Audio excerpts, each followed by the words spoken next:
미국의 초대 대통령 워싱턴은 신앙의 사람으로 잘 알려져 있습니다.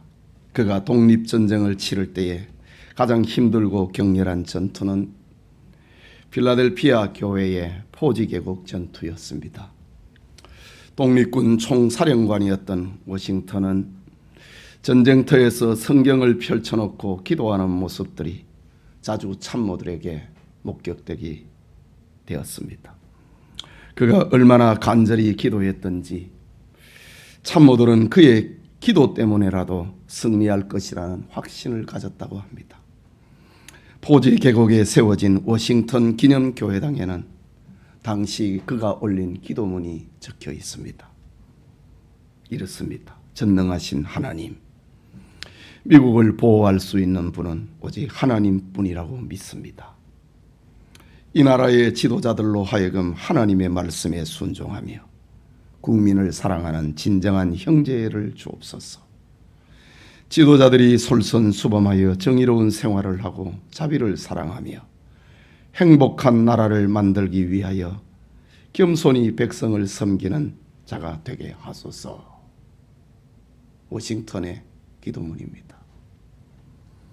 정치의 표준을 성경에 두었던 워싱턴은 하나님과 성경 없이 이 세상을 바르게 통치한다는 것은 불가능하다. 항상 전쟁에 대비하는 것이 가장 효과적인 평화 유지의 수단이다. 라는 유명한 말을 남겼습니다.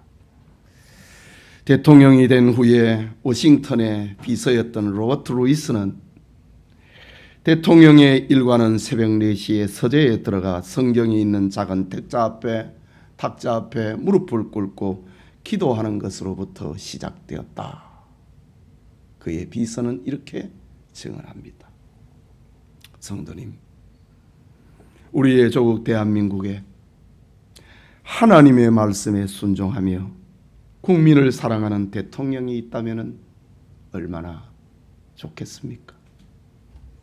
오늘은 6.25 전쟁 70주년을 맞이하면서 사도 바울이 디모데에게 들려주었던 목회적 권면 가운데 나라를 위한 기도라는 제목의 하나님의 말씀을 받고자 합니다. 말씀을 듣는 우리가 살아가고는 있는 이 나라에 하나님의 은혜가 임하기를 소원합니다. 첫째로 생각하고자 하는 것은 교회는 위정자를 위하여 기도해야 됩니다.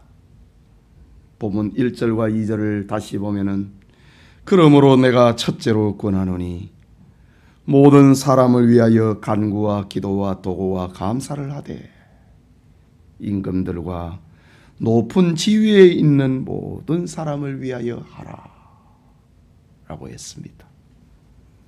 그리스도인의 기도는 일반적으로 간구와 기도와 도구와 감사라고 하는 4가지 형태로 나타납니다. 간절한 기도를 간구, 일반적인 기도, 그리고 이웃을 위한 도구의 기도, 그리고 감사의 기도, 4가지 형태를 가지고 있습니다. 바울은 다양한 형태의 기도를 가지고 모든 사람, 특히 임금들과 높은 지위에 있는 모든 사람을 위하여 기도하라 라고 권면합니다. 즉 나라의 위정자들을 위하여 기도하라는 말입니다. 여러분, 이 디모데 전서가 기록이 될 당시에 로마의 황제는 네로입니다. 네로 황제는 그리스도인에 대한 박해를 노골적으로 드러내기 시작했습니다. 네로의 광기와 야망에 수많은 기독신자들이 고통을 당하거나 순교하게 되고 믿음으로 살기가 어려워졌습니다. 이때에 바울은 목회자 디모데에게 위정자들을 위하여 기도할 것을 권면합니다. 교회를 박해하는 자라 할지라도 그들이 하나님을 두려워하고 백성을 사랑하는 정치를 하도록 기도하라고 합니다. 그들이 건강하고 가정이 평안해야 바른 정치를 할 수 있으니 그들을 위하여 기도하라고 권면합니다. 우리는 개인이나 가정이 형통하고 잘되면 감사의 기도를 올립니다. 어렵고 고통스러운 일을 만나면 문제를 벗어나고 길을 열어달라고 하나님께 기도합니다. 나라를 위한 기도도 이와 마찬가지입니다. 나라를 생각할 때 마음이 편안하면 형통하면 하나님 앞에 감사의 기도를 합니다. 그러나 불안하고 걱정되고 염려되고 답답하면 하나님의 도움을 구하는 기도를 올려야 함을 말하고 있습니다. 나라를 위하여 기도하는 것은 성도가 이 세속 정부의 제도 속에서 살아가고 있기 때문에 당연한 것이다라는 바울의 영감의 권면입니다. 둘째로 교회는 고통스러운 역사를 기억을 하고 기도해야 됩니다. 과거를 잊어버리면 안 됩니다. 성경이 늘 들려주셨던 말씀, 너희가 애굽에서 구원받은 것을 기억해라. 과거를 기억하는 겁니다. 그날에 너희가 어떻게 살았느냐. 너희들은 노예였다. 그것을 기억해라. 그 과거를 잊지 않도록 하려고 하나님께서는 이스라엘에 7가지 절기를 두어가지고 매년 절기를 지킴을 통해서 지난 날을 기억하기로 만들었습니다. 20세기에 일어난 가장 큰 비극의 역사는 무신론적 공산주의자들로부터 시작되었습니다. 그래서 국가의 공산화는 하나님 신앙을 가진 기독 신자들에게 치명적인 고통으로 다가왔습니다. 공산주의 주창자 마르크스는 종교는 인민의 아편이다 라고 했습니다. 레닌은 종교는 노동계급에 대한 억압의 그 뿌리를 가지고 있다 주장을 하면서 공산화의 가장 큰 방해물은 교회임을 천명했습니다. 우리가 살아온 20세기에 공산주의자들에 대한 박해는 셀 수가 없습니다. 그 중에 구소련 시절 스탈린의 대속청이 있었습니다. 스탈린은 군부를 장악을 하고 공산화되고 난 다음에 기독교인들을 학살했습니다. 모든 교회의 종탑과 십자가를 꺾어버리고 교회당을 부수거나 불살라버리고 교회당을 극장이나 댄스홀로 만들어버렸습니다. 얼어붙은 모스크바 강에 구멍을 뚫어 성도를 밖을 발가벗겨서 그 속에 집어넣어 얼어 죽였습니다. 여름에는 배에 스크루에 묶어서 몸이 산산조각 나도록 그렇게 신자들을 죽였습니다. 이것이 1910년에서 1960년 사이에 일어난 만행입니다. 소련의 공산화 과정에서 무려 2,700만 명의 기독 신자들과 반공분자로 분류된 4,500만 명, 7,200만 명이 공산주의자들에 의해 학살됐습니다.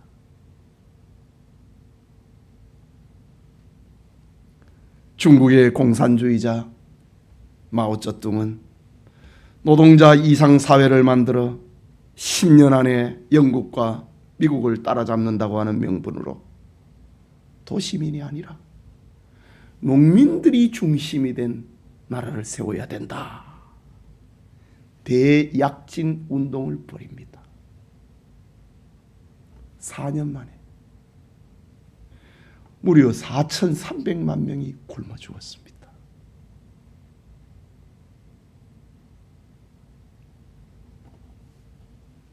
(1960년에) 일어난 일입니다.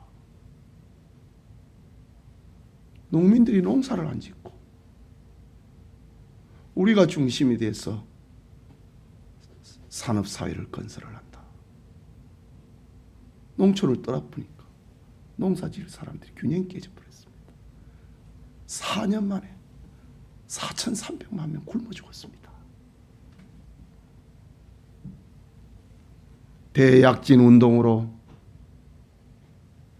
대약진 운동의 실패로 위기에 몰린 마오쩌둥은 다시 문화대혁명을 일으킵니다.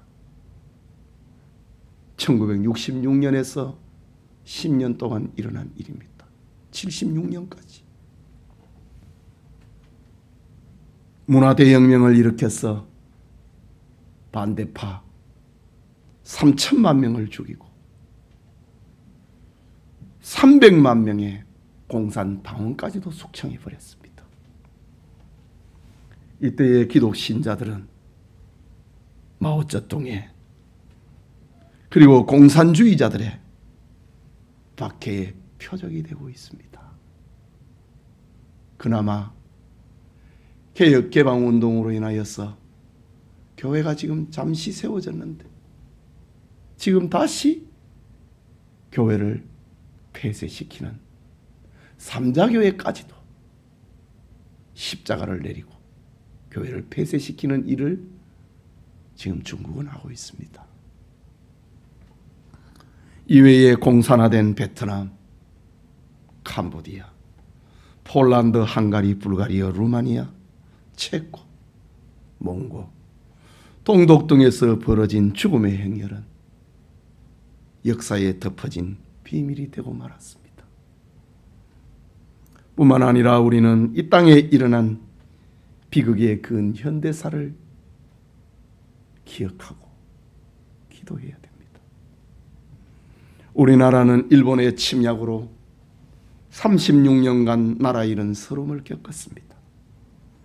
그러나 1945년 8월 15일에 이 땅에 해방의 기쁨이 임했습니다. 그러나 해방의 기쁨은 잠시뿐 나라는 남북으로 분단되고 해방 5년에 6.25 전쟁이 일어나고 말았습니다. 바로 적그리스도의 세력처럼 솟아오른 공산주의자 김일성 정부가 일으킨 민족정쟁입니다. 김일성은 소련과 중국의 지원을 받으며 1950년 6월 25일 주일 새벽에 선전포고도 없이 기습 남침하여 동족상잔이라는 이 비극의 상처를 이 땅에 심어놓았습니다. 6.25 전쟁은 3년 1개월 동안 계속되었는데 전쟁으로 인한 인명피해는 민간인을 포함하여 450만 명이나 고통당합니다. 당시 인구의 15%가 죽거나 다친 셈입니다. 형용할 수 없는 비극과 절망을 70년 전에 이 땅에 일어났습니다. 당시 교회와 성도들이 받은 상처는 엄청났습니다. 북한 교회의 소멸은 물론이고 남한 교회의 300여 채의 예배당이 불타버리고 890여 채의 예배당이 파괴됐습니다. 공산당에 저항을 하던 교역자만 358명이 죽임을 당했습니다. 이것은 일제 36년 동안에 일어난 순교자의 8배에 달하는 숫자입니다. 그러나 교회가 당한 환난은 통계와 외형적인 아픔뿐만이 아니었습니다. 그것은 믿음의 배반, 교회의 분열,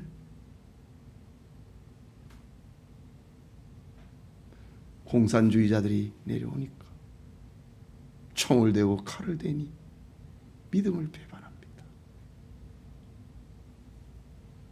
교회가 분열이 되어버렸습니다. 이것은 한국교회에 닥친 수치였고 고통이었습니다. 남한 땅 전체가 3개월 만에 낙동강 전선까지 밀리고 국가의 운명은 풍전등화에 이르렀습니다. 메가더 장군의 인천 상륙작전을 통해 우리나라는 다시 살아났습니다. 그러나 중공군의 개입으로 현재의 휴전 상태에 이르렀습니다. 시간이 흘렀지만은 공산주의자들은 조금도 변하지 않고 여전히 우리를 위협하고 있습니다. 지금 우리나라에서 벌어지는 종류를 헤아릴 수 없는 갈등과 각계 각층에서 벌어지는 친북 활동을 보면 우리나라는 민주주의라고 하는 우산 아래 70년 동안 너무 변해버렸습니다. 일반인들은 공산주의자들의 평등사회 건설, 무산계급사회가 이상국가처럼 들리고 거기에 속을 수도 있습니다. 그러나 공산주의의 변함없는 국신은 무신론이고 유물론입니다. 특히 북한 공산주의는 세계의 어떤 나라로도 비교할 수 없는 잔인한 수정 공산주의, 주체 공산주의를 하고 있습니다. 저 이북은 개혁 개방 못합니다. 개혁 개방되면은 김씨 왕조는 무너지기 때문에 중국처럼 개방도 못합니다. 주체 공산주의를 하는 겁니다. 우리식 공산주의를 하는 겁니다. 그것은 3대째 계속되는 세습 왕조로 공산국가에서 볼 수 없는 이런 일들이 벌어지고 있습니다. 기독교 박해지수 지금 10여 년째 1등입니다. 만약 우리나라가 공산화된다면 가장 먼저 피해를 보는 것이 교회고 그리스도인입니다. 무신론적 공산주의와 기독교는 공존할 수 없기 때문에 이것이 역사가 우리에게 보여주고 있다 이거지. 이런 비극의 역사를 잊어버리면 안 됩니다. 중국은 모태똥을 비롯한 12명의 작은 모임에서 시작한 공산주의 운동이 20년 만에 중국 전체를 지배해버렸습니다. 베트남은 반미, 반전 데모를 주도하던 간첩과 시민단체 그리고 종교단체들의 선동으로 미군이 철수하자 2년 만에 공산화되어 버렸습니다. 이 땅의 공산주의 사상을 막는 마지막 보루는 하나님을 믿고 예수님을 구주로 믿는 그리스도인밖에 없습니다. 그러므로 그리스도인들이 정계에 진출하고 교회가 나라를 위해 기도해야 되는 겁니다. 교회가 정치하는 것은 아니지요. 그리스도인 개인이 정치하는 것이고 교회라고 하는 공동체는 기도하는 것입니다. 마지막으로 교회는 나라를 위해서 기도해야 될 이유가 분명합니다. 첫째는 그리스도인의 영적 유익 때문입니다. 2절 후반부에 이는 우리가 모든 경건과 단정함으로 고요하고 평안한 생활을 하려 함이라 라고 했습니다. 나라가 정치적으로 사회적으로 경제적으로 폭풍이 일어나고 전쟁과 반란의 풍랑으로 평화를 이루면은 그리스도인의 예배와 전도와 봉사는 균형을 잃어버리고 맙니다. 그러므로 권력자의 난동으로 교회의 영적 평화가 파괴당하지 않도록 기도해야 된다는 말입니다. 또 하나는 하나님의 뜻이기 때문입니다. 나라를 위하여서 위정자를 위하여서 기도하는 것이 하나님의 뜻입니다. 3절에 이것이 우리 구주 하나님 앞에 선하고 받으실 만한 것이니 라고 합니다. 교회가 나라와 위정자를 위하여 기도하는 것은 하나님이 정하신 뜻이고, 나라를 위한 성도들의 기도로 세워지는 나라를 하나님은 기뻐하시고 선히 여기시기 때문입니다. 이것은 그리스도인이 세상을 선도하는 빛과 소금의 역할을 하기 위함입니다. 또 하나의 이유는 선교적인 이유입니다. 본문 4절에 하나님은 모든 사람이 구원을 받으며 진리를 아는 데에 이르기를 원하시느니라 라고 합니다. 교회의 평안은 전도와 선교의 가장 좋은 조건이고 기회가 됩니다. 구원의 복음을 세상에 전하여 사람들을 구원하기 위해서는 나라가 평안해야 됩니다. 번성해야 된다는 말입니다. 이 목적을 위하여서 성도는 나라를 위하여 기도해야 됩니다.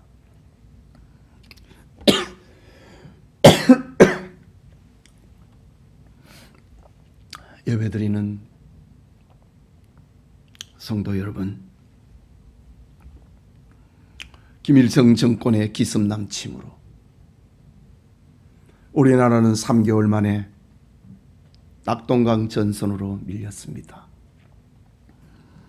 이때 이승만 대통령은 오방인 미국의 긴급 도움을 요청합니다. 그러나 해방 이후에 북한에는 소련 사령부가 세워졌음에도 남한은 신탁 통치를 반대하고 미군정을 철수시켰습니다. 그러니 미국이 우리나라를 도와줘야 될 이유가 없어져 버린 것입니다. 이때 이승만 대통령은 자신의 인맥을 통하여서 미국에 있는 목사님들에게 도움을 요청합니다. 그러자 미국의 목사님들이 트루먼 대통령에게 대한민국이 공산화되면은 한국 교인 70만 명이 다 죽으니 한국 교회를 살려야 된다 라고 설득했습니다. 해방 이후에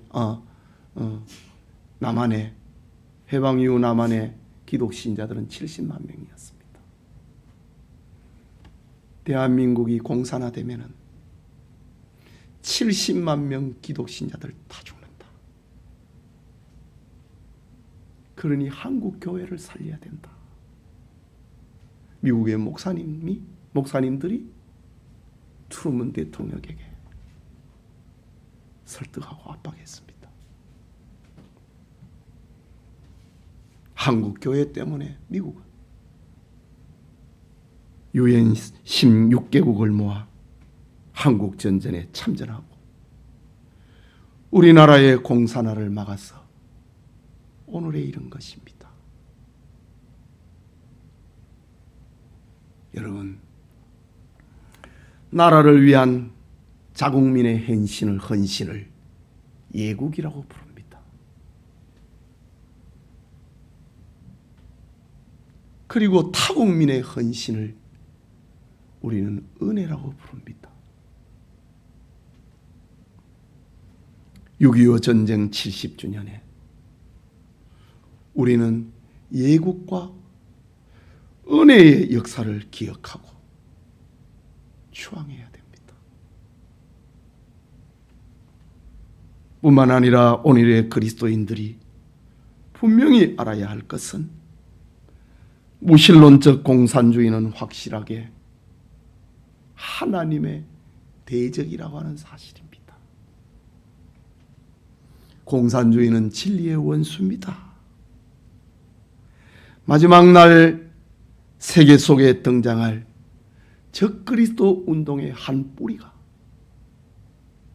공산주의이면 틀림없습니다. 그런데 어찌하여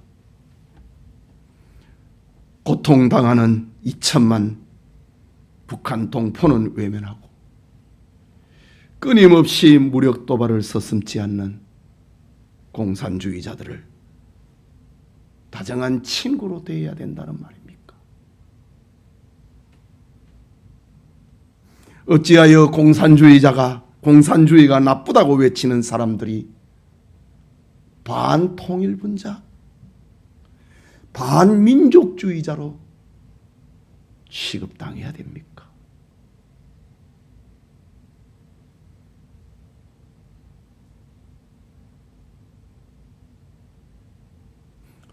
지난 주간에 어떤 일간 신문의 기사를 보았습니다. 아직도 교회는 공산주의를 싫어하고 성소수자를 외면한다고 하는 기사였습니다. 참 가슴이 멍했습니다. 그만큼 이 사회가 변했다 이 말입니다. 아직도 교회는 공산주의를 싫어한다. 성소수자를 외면하고 있다. 라는 기사입니다.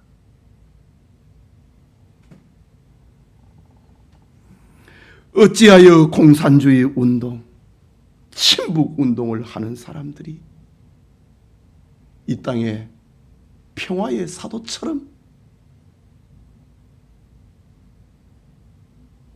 존경받고 있단 말입니까? 유명한 철학자 플라톤은 정치를 외면한 가장 큰 대가는 가장 저질스러운 인간들에게 지배당하는 것이다. 플라톤은 그런 말을 남겼습니다.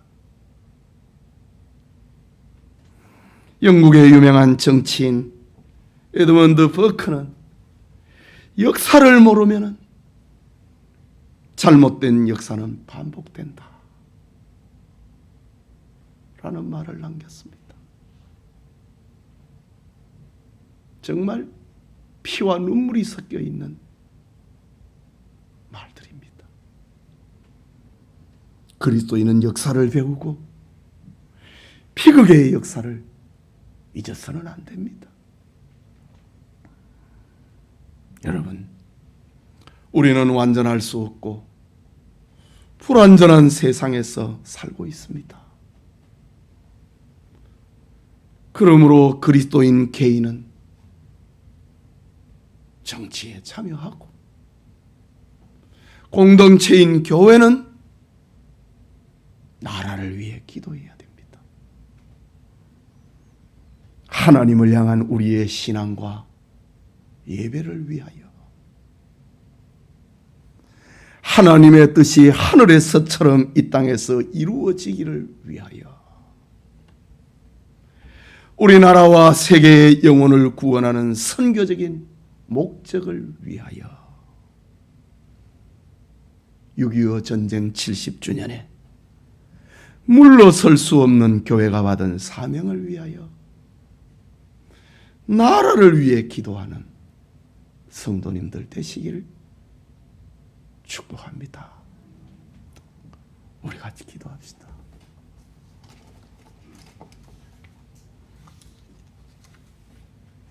자유민주주의 나라를 잃어버리면 예배도 없고 신앙도 다 유린당합니다.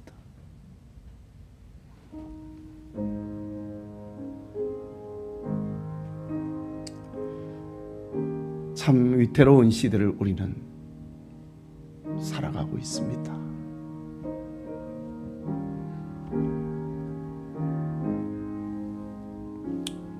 나라를 생각하고 기도합시다.